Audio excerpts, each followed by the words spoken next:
Duck and Percy enjoyed their work in the harbor, pulling and pushing freight cars full of cargo to and from the quay.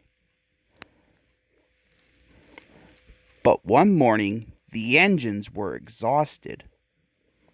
The harbor was busier than ever. Sir Topham Hatt promised that another engine would be found to help them. Said Percy. Agreed Duck. They waited for the engine to arrive. It came as a shock when he did,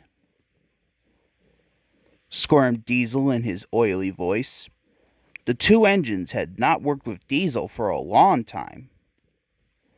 Gasped Duck. Said Percy suspiciously. Purred Diesel. With that, Diesel, as if to make himself quite clear, bumped some cars hard. Screamed the cars, growled Diesel. Percy and Duck were horrified. They did not trust Diesel at all. They refused to work and would not leave their shed. Sir Topham Hatt was enjoying his tea and iced bun when the telephone rang. Diesel was working loudly and alone.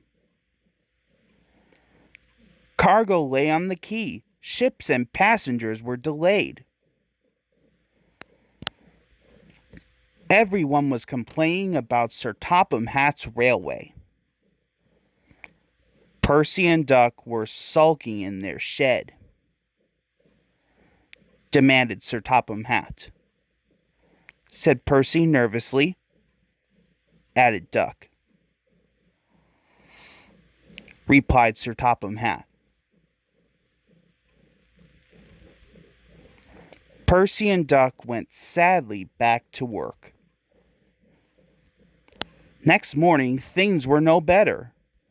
Diesel's driver had not put his brakes on properly, and Diesel started to move. He went bump straight into Percy. Scowled Diesel. He didn't even say he was sorry to Percy.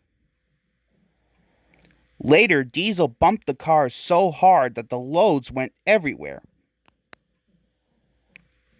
Gasped Percy. Said Duck. Percy and Duck did not want to be tattletales, so they said nothing. Diesel, thinking he could get away with his bad behavior, was ruder than ever. Next day, he was shunting freight cars full of china clay.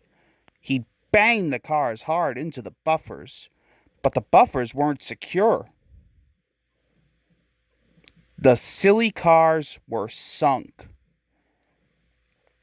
Sir Topham Hatt heard the news.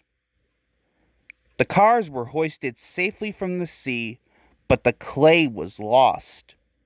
Sir Topham Hatt spoke severely to Diesel.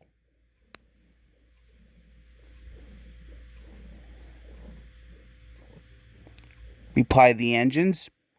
Whistling cheerfully, they puffed back to work, while Diesel sulked slowly away.